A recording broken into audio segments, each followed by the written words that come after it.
নমস্কার বন্ধুরা, আমি রমা রান্নাঘর থেকে বলছি। আজকে আপনাদের সামনে দারুণ সুন্দর একটা রেসিপি নিয়ে এসে আমি উপস্থিত হয়েছি। এই রেসিপিটা হচ্ছে আমি কাতলা মাছ দিয়ে বানাবো। এই কী উপকরণ দিয়ে আমি বানাচ্ছি সেগুলি আপনাদের প্রথমে আমি জানিয়ে নিচ্ছি। এটার নাম দিয়েছি আমি বাদশাহী জাফরানি দুধ কাতলার কালিয়া।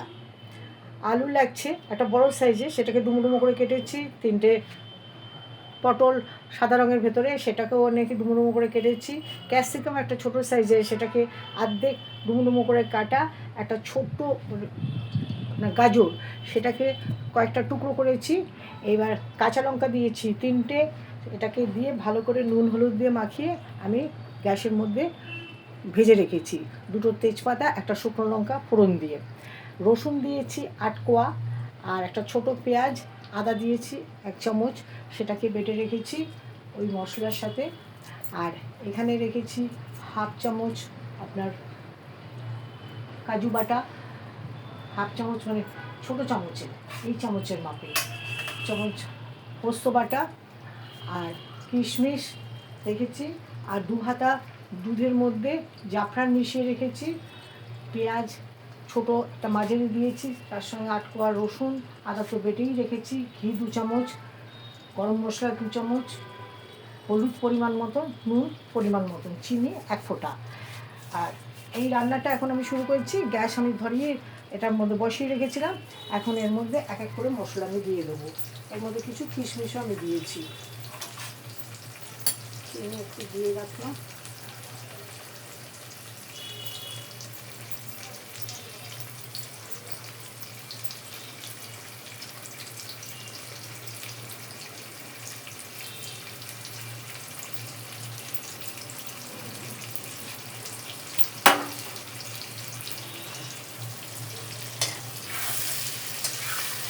রান্না করছি আমি সর্ষের তেলেতে।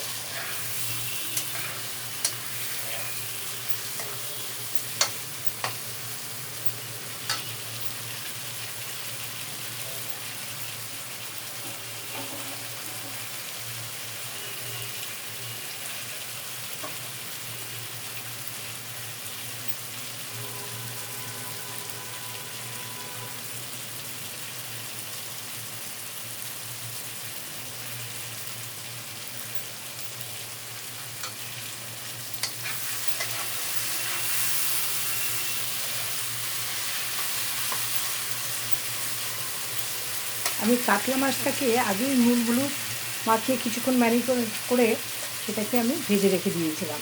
এখন এর মধ্যে আমি ঢেলে দেবো পেঁয়াজ রসুন আদা।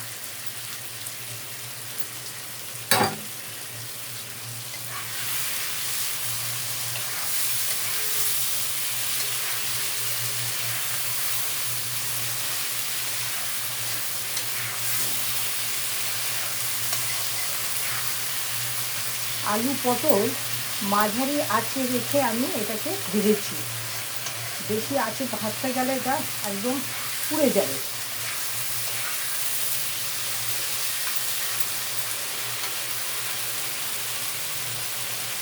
এর মধ্যে এখন দিয়ে দিচ্ছি পোস্ত কাজু বাটাটা।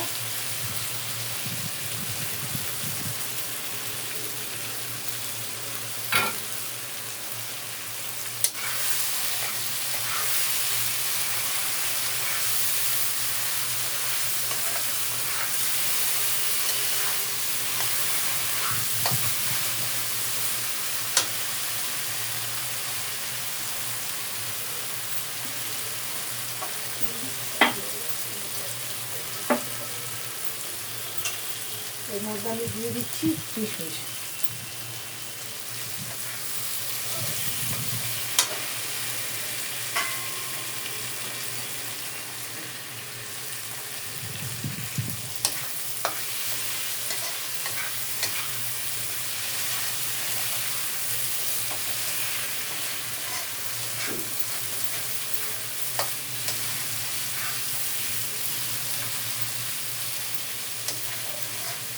বন্ধুরা, আপনারা এই রান্নাটা করে খেয়ে দেখবেন, দারুণ একটা সুস্বাদু রান্না। এটা শুধু ভাত দিয়ে নয়, আপনারা রুটি পরোটা দিয়েও খেতে পারবেন। এত সুন্দর রান্না ধারণা করতে পারবেন না। আমি অবশ্য একটা টমেটো কুচি দিয়েছি এর মধ্যে, এটা বলতে আমার ভুল হয়ে গেছে। এবার আমার মশলাটা কষানো হয়ে গেছে, আমি এর মধ্যে পরিমাণ মতো দুধ দেবো।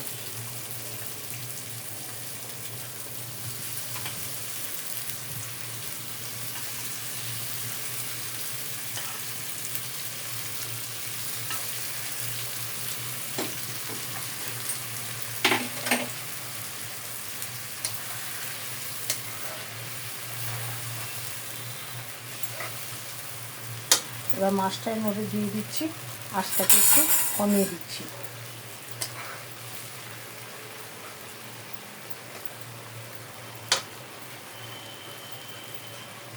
গ্যাসটাকে আমি বন্ধ করে দিলাম, জাফরান গুঁড়াটা এর মধ্যে দিয়ে দিলাম,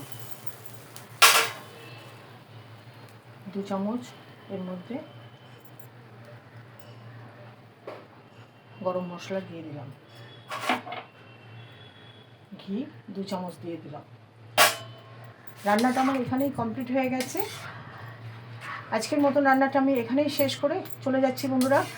আপনারা এটা খেয়ে তো কমেন্ট করবেনই, প্লাস নাকি আমাকে লাইক, শেয়ার, সাবস্ক্রাইব করবেন, এবং আপনারা সকলেই ভালো থাকবেন। আজকের মতন আমি এখান থেকে ইজি ট্রেনে চলে যাচ্ছি। টাটা।